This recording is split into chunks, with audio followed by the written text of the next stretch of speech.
जो 3 बार विधायक रहे हैं और गिरिडीह से लोकसभा का चुनाव लड़ रहे हैं। आइए बात करते हैं, जानकारी लेने का प्रयास करते हैं गिरिडीह में किस तरह माहौल देखने को मिल रहा है। आइए जानकारी लेते हैं। स्वागत है आपका। जी धन्यवाद। गिरिडीह में जनता लोग से मिल रहे हैं, तो क्या जनता लोग का मुख्य समस्या देखने को मिल रहा है? अभी हम जनता के बीच गए ही नहीं हैं। अभी हम उम्मीदवार बने हैं, अभी हम अपने दल का बैठक और गठबंधन दल का बैठक ही कर रहे हैं। और हम इन सब प्रक्रिया जब हम कर लेंगे तब जनता के बीच में जाएंगे और जनता से मिलेंगे, उनसे रूबरू होंगे, उनकी समस्या के बारे में जानेंगे और जनता को हम विश्वास दिलाएंगे कि उन सब जो भी समस्या मेरे संज्ञान में आएगा उसमें हम प्रयास करेंगे, क्योंकि जनहित का काम ही करना हम लोगों का पहला काम है। और इसी काम के बदौलत हम लोगों ने टुंडी से 3 बार का एमएलए भी हैं और मंत्री भी बीच में रहे हैं 2 बार। ये हमारा क्रियाकलाप बताएगा आने वाले दिन। गिरिडीह में कुछ यूनिक टाइप का इस देखने को मिल रहा है। चुनाव में तीनों महतो समाज के लोग उतर रहे हैं, कैसे दूसरे पार्टी का सामना करेंगे? देखिए 2019 के लोकसभा चुनाव में 15 प्रत्याशी थे। इस बार अब कितना होगा, कौन जाति का कितना रहेगा, ये तो नामांकन के बाद ही पता चलेगा। और जहाँ तक बात है, एक ही स्वजाति के रहने के बावजूद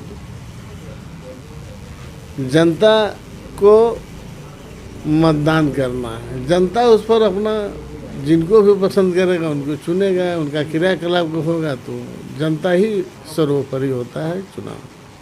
संसद बनने के बाद गिरिडीह में 5 या 3 ऐसे क्या काम करेंगे जो गिरिडीह के विकास मुख्य तौर पे हो सके?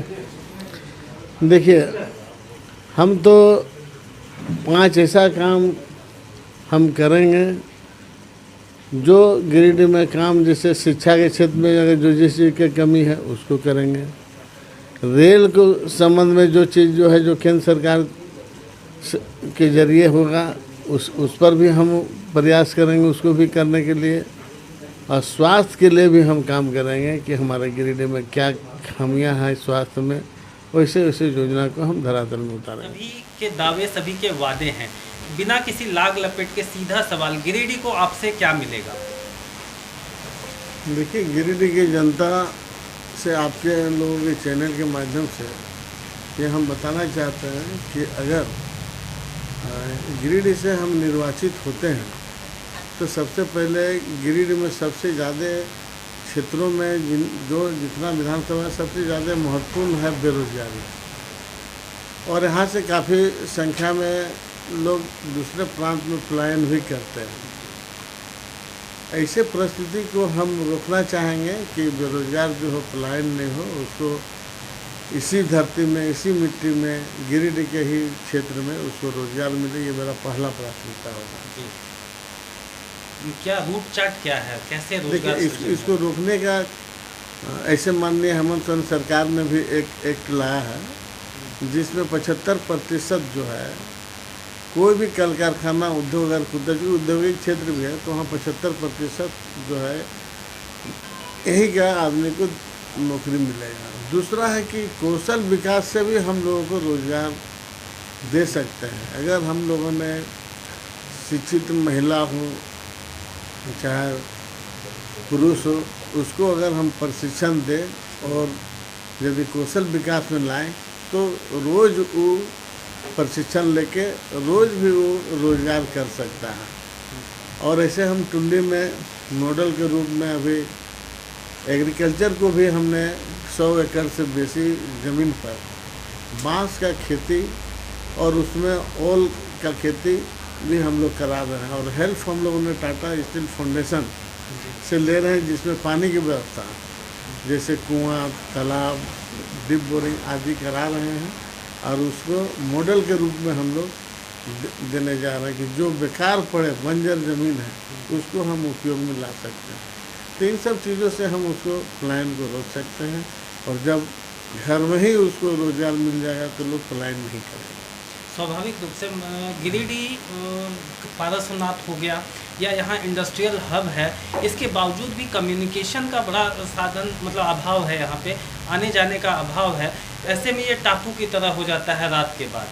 तो इसके लिए क्या कुछ योजना? देखिए, इसके लिए एक योजना, चूँकि हम टुंडी से विधायक भी हैं अभी तक में, और विधायक हैं तो इस चीज़ को हम लोगों ने विधानसभा के पटल में रखे। तो अभी मुख्यमंत्री गाड़ी योजना एक लॉन्च, नया योजना आ रहा है। इस योजना से जो है हम बेरोजगारों को रोजगार के लिए उसको बस की सहायता देंगे, और जिला मुख्यालय तक, सुदूर गांव से चलेगा ये बस, और मुख्यालय तक, ब्लॉक हो, जिला हो, वहाँ जिन लोग झारखंड आंदोलनकारी हो, जो विकलांग हो, जो स्टूडेंट हो, जो महिला हो, उसको मुफ्त में उसका लाभ उन लोगों को मिलने जा रहा है।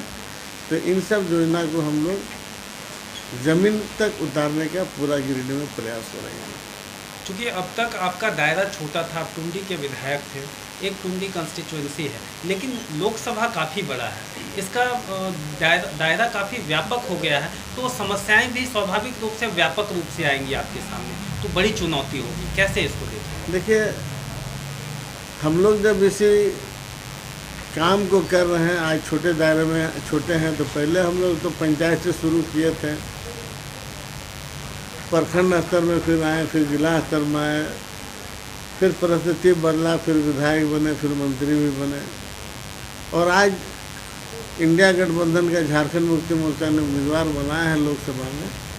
तो जब हम लोकसभा में आए हैं तो जनता से हम अपील कर रहे हैं कि अगर हम लोगों को मौका मिलता है, तो चूँकि गिरिडीह एक औद्योगिक क्षेत्र भी है, और औद्योगिक क्षेत्र में हम लोग चाहेंगे कि यहाँ पर बड़े से बड़े योजना को भी लाएं और उसको धरातल में उतारें, ताकि लोगों का पलायन वगैरह आदि हम लोग रोक सकते हैं। और विस्थापन का भी बहुत मुद्दा है, जगह जमीन जिन लोगों का भी विस्थापन हुआ है, अभी तक निपटारा नहीं हो पाया है। बड़े बड़े यहाँ BCCL, CCL, टाटा स्टील वगैरह बहुत सारे लोग उद्योग यहाँ पर हैं, उस पर हम लोगों ने प्रयास करेंगे और बेरोजगारी को रोकने का प्रयास करेंगे। सोशल मीडिया पे इन दिनों जयराम महतो की खूब चर्चा हो रही है, स्वाभाविक है, युवा हैं और आपके स्वजाति भी हैं, क्या कुछ फर्क पड़ सकता है? देखिए, अभी तो कुछ कहा नहीं जा सकता है, इसलिए कि चुनाव मैदान में कई तरह का उम्मीदवार होंगे और हम भी एक उम्मीदवार होंगे। तो वैसे परिस्थिति में जब साफ हो जाएगा कि हाँ कितने उम्मीदवार गिरिडीह में हो रहा है, क्योंकि बीते लोकसभा 2019 में 15 उम्मीदवार थे, इस बार कितना हो रहा है, और फिर कोई भी उम्मीदवारी हो, जनता को निर्णय लेना है, जनता निर्णय लेगी और बहुत सोच समझ कर अपना मत का अधिकार दे। और हम अपील करेंगे कि ज़्यादा से ज़्यादा लोग मतदान करें, मतदान में बढ़ चढ़ के हिस्सा लें, और जनता ये भी विचार करे कि हम इस तानाशाह सरकार जो है केंद्र में, उसके विरोध में, महंगाई के विरोध में लोग मतदान करेंगे। मुझे उम्मीद है कि जनता इस बार के चुनाव में हम